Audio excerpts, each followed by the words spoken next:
He is known for his extensive and influential body of work in philosophy. He is recognized for his radical critique of truth, his genealogical critique of religion, and his aesthetic affirmation of life. He is Friedrich Nietzsche.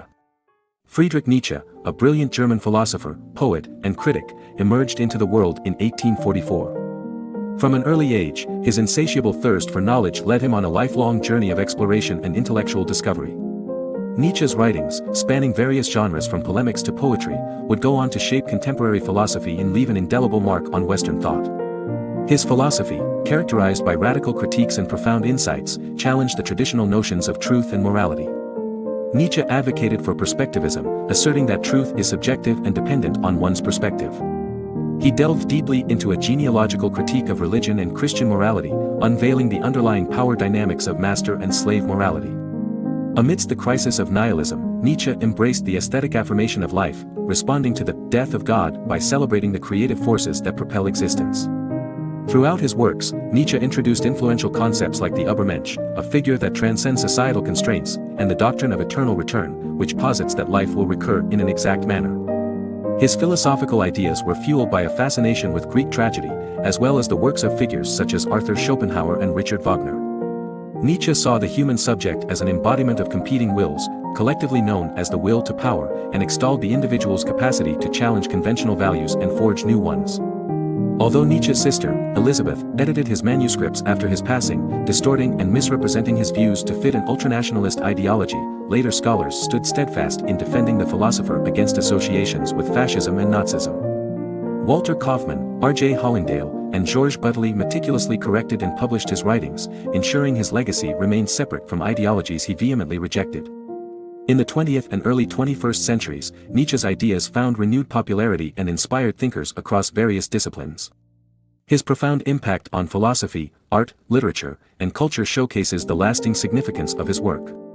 Nietzsche's unyielding pursuit of truth and his exploration of the human condition continue to resonate, inviting us all to reflect on our existence and the fundamental questions that shape our lives. Nietzsche's famous statement, "God is dead," reflected a deeper understanding of divinity that many commentators have struggled to grasp. Nietzsche recognized that the scientific developments and increasing secularization of Europe had rendered traditional Abrahamic beliefs powerless, leading many to embrace nihilism. However, Nietzsche believed that nihilism was not the only alternative to Christian morality and theology. He argued that Christianity had been constructed to counteract nihilism by providing moral values, belief in God, and a framework for objective knowledge. Nietzsche saw Christianity as an antidote to the despair of meaninglessness. He recognized that nihilism could lead to passive nihilism characterized by a will to nothingness and a turning away from life, which he associated with Schopenhauer's pessimistic philosophy. Nietzsche saw the problem of nihilism as deeply personal and emphasized its danger while recognizing the possibilities it offered. Despite the controversies and varying interpretations of his work, Nietzsche's philosophy remains deeply insightful and relevant today. One of his notable concepts is the Apollonian and Dionysian, based on the mythological figures Apollo and Dionysus. Apollo represents harmony, progress, logic, and the principle of individuation, while Dionysus represents disorder, emotion, ecstasy, and unity. Nietzsche viewed these forces as the fundamental principles that were foundational to Greek culture. In his view, the fusion of these two forces was crucial in the creation of art and tragedy, allowing individuals to experience the primordial unity and the fullness of life. Nietzsche believed that the modern world had lost touch with these primal forces, favoring reason and morality over artistic impulses. He criticized the infusion of ethics and rationalism in tragedies, arguing that it robbed them of their Dionysian and Apollonian balance. He considered the works of Aeschylus and Sophocles to be the epitome of tragedy, capturing the interplay of these forces, while Euripides signaled its decline by prioritizing reason over passion. Nietzsche's philosophy, including the Apollonian and Dionysian, continues to influence various fields, from anthropology to psychology. Ruth Benedict drew inspiration from Nietzsche's ideas when studying Native American cultures, and Carl Jung explored the dichotomy in psychological types. Even artists like Mark Rothko were influenced by Nietzsche's understanding of tragedy. In conclusion, Nietzsche's philosophy offers a nuanced exploration of divinity, morality, and the creative forces within us. His concept of the Apollonian and Dionysian illustrates the delicate balance between reason and passion, order and chaos, which are essential for genuine artistic expression in a meaningful life. Understanding these opposing forces can help us navigate the complexities of our existence and find a deeper connection with the world around us. Nietzsche, the brilliant philosopher of the 19th century, challenged the prevailing notion of objective truth and the existence of a universal perspective. He declared that the death of God would lead us to the realization that there can never be one ultimate truth and that knowledge is contingent upon individual perspectives. This viewpoint, known as perspectivism, rejects the idea of objective reality and emphasizes the fluidity and relativity of knowledge. In his famous work, Thus Spoke Zarathustra, Nietzsche introduced the concept that a table of values hangs above every great person. He asserted that what truly matters is not the content of our beliefs, but the act of valuing itself. Nietzsche believed that the willingness to create and uphold values was more important than the values themselves. He argued that the collective will to see these values manifest is what drives humanity forward. Nietzsche recognized the diversity of values held by different cultures and peoples. He proclaimed that there have been 1,000 goals throughout history, each unique to different communities. However, he also pointed out that humanity lacks a unifying goal. The idea that one value system is not inherently superior to another has since become a common premise in modern social science. Philosophers like Max Weber and Martin Heidegger embraced Nietzsche's perspectivism, shaping their own philosophical and cultural endeavors. Furthermore, Nietzsche criticized traditional philosophers such as Kant, Descartes, and Plato in his influential work, Beyond Good and Evil. He attacked their reliance on unfalsifiable beliefs and naive acceptance of previous notions.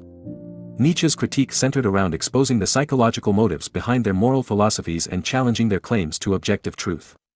In our daily lives, Nietzsche's perspectivism can help us navigate the complexity of the world. It encourages us to question and reassess our beliefs, recognizing that knowledge is not fixed but contingent upon our perspectives. Embracing perspectivism can foster a more open-minded and empathetic approach to understanding others, as we recognize that different individuals and cultures may hold valid but distinct perspectives. Nietzsche's philosophy serves as a reminder that our values and beliefs should be continually examined and evaluated, ensuring they align with our collective will to create a better future. Nietzsche, known for his provocative statements, declared that the death of God would ultimately lead to the realization that there can never be a universal perspective on things and that the traditional idea of objective truth is incoherent.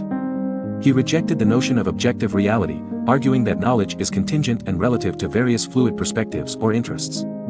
This perspective, known as perspectivism, has had a profound impact on modern social science. In his work, Nietzsche presented a genealogical account of the development of modern moral systems. He described a fundamental shift from a morality based on good and bad to one based on good and evil. The initial form of morality, known as master morality, was established by warrior aristocracy and reflected their relationship to lower castes such as slaves. The values of the aristocracy associated good with happiness, wealth, strength, power, and other qualities of success. In contrast, slave morality developed as a reaction to master morality, emphasizing otherworldliness, charity, piety, restraint, and submission as virtues. Nietzsche saw slave morality as a pessimistic and fearful response born out of the ressentiment of slaves. It allowed the slaves to overcome their own conditions by denying inherent inequalities and generating new values that rejected the values of the aristocracy. However, Nietzsche believed that this slave morality had led to an overwhelming sense of nihilism in modern Europe and Christianity, as it created a tension between conflicting values.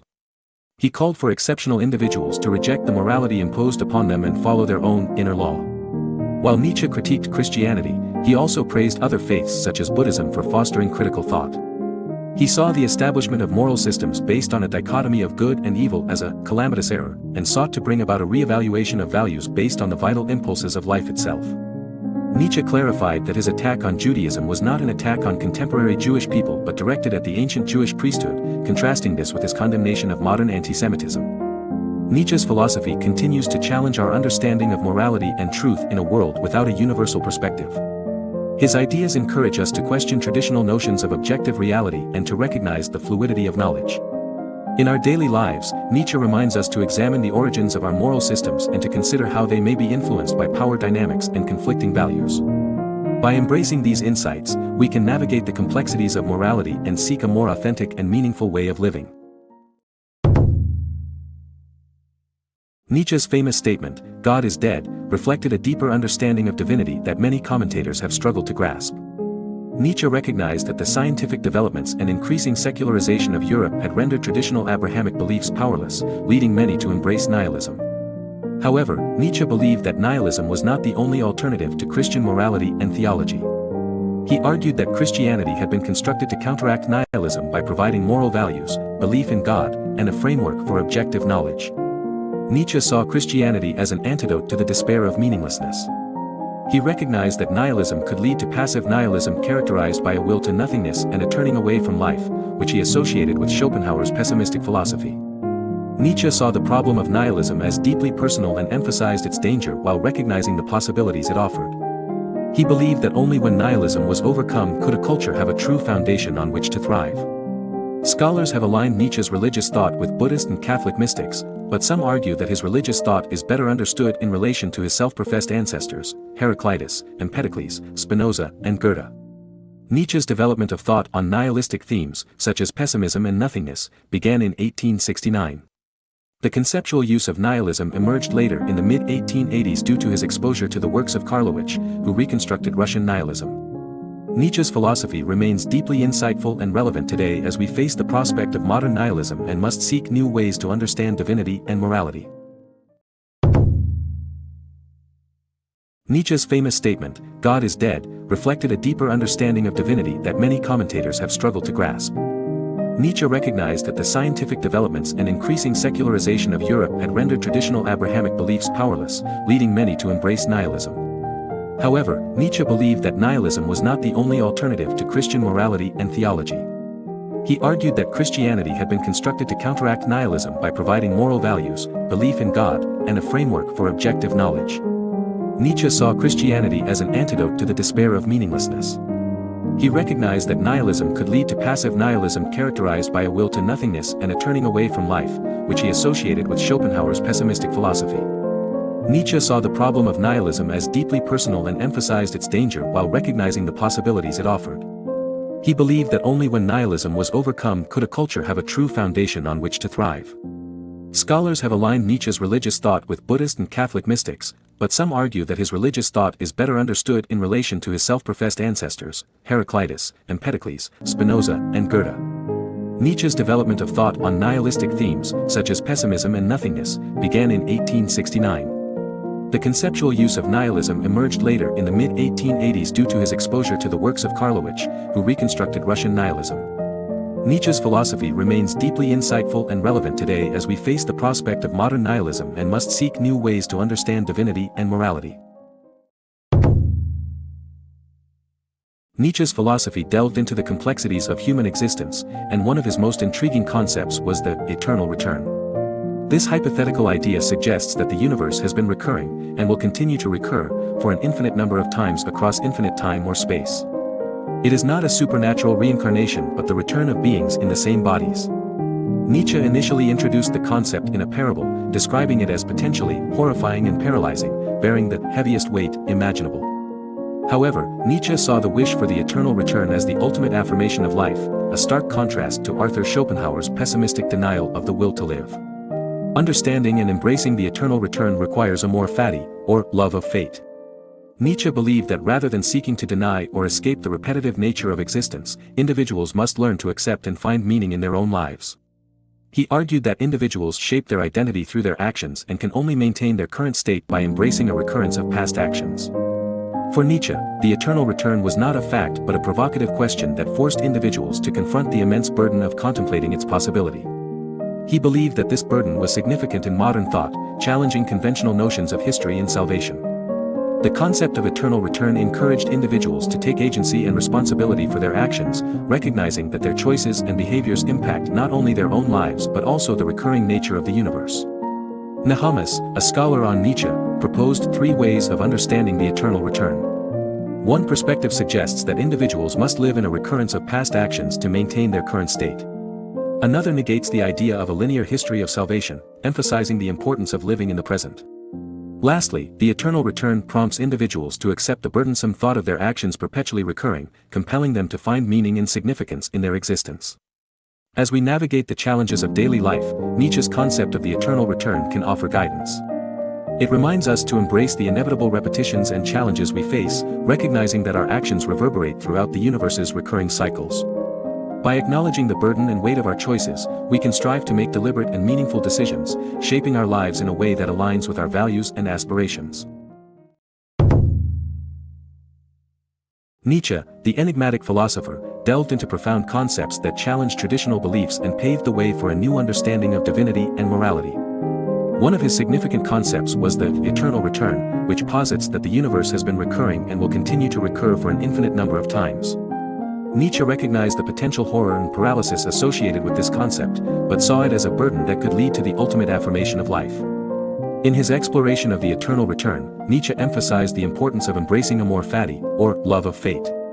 He believed that to comprehend and fully accept the idea of eternal recurrence, one must not only come to peace with it but also find joy in the realization that every event, including our own lives, would perpetually repeat. This acceptance of the eternal return would mark the ultimate affirmation of life in contrast to the denial of the will to live put forth by philosopher Arthur Schopenhauer. Another crucial concept in Nietzsche's philosophy is the Übermensch, often translated as the Superman or Overman. Nietzsche introduced the Übermensch as a response to the death of God and the ensuing nihilism that emerged in the wake of the abandonment of traditional religious and moral values. He saw the Übermensch as the creator of new values, rising above the notions of good and evil, and surpassing the mediocrity favored by common morality. For Nietzsche, the Übermensch represents a spiritual evolution and a departure from the superstitious beliefs deeply entrenched in society due to notions of God and Christianity.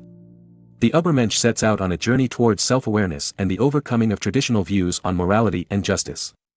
Nietzsche contrasts the Übermensch with the last man, a depiction of humanity bred to be apathetic and devoid of passion or commitment. It is worth noting that the eternal return and the concept of the Übermensch are deeply interconnected. Nietzsche believed that the Übermensch, in order to create new values free from asceticism, must will the eternal return. Wishing for the eternal recurrence of all events requires the strength and courage of the Übermensch, as it entails accepting every aspect of one's past life, including failures and misdeeds. Only the Übermensch, with their strength of character, can truly embrace the eternal return. However, it is important to clarify that Nietzsche's philosophy has been misappropriated by later ideologies, such as fascism and Nazism. Nietzsche himself expressed opposition to anti-Semitism, pan-Germanism, and nationalism. He distanced himself from his sister, Elizabeth Forster Nietzsche, who manipulated his unpublished writings to fit her own nationalist agenda. Nietzsche despised the associations of his philosophy with those ideologies, as he mocked anti-Semites and condemned their appropriation of his ideas.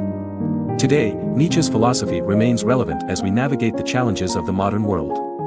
The concept of the eternal return reminds us to find meaning and purpose in every moment, embracing our fate and affirming life. The notion of the Übermensch encourages us to transcend conventional moralities and strive for our own self-defined values. Nietzsche's profound insights continue to guide us as we seek new ways to understand divinity and morality.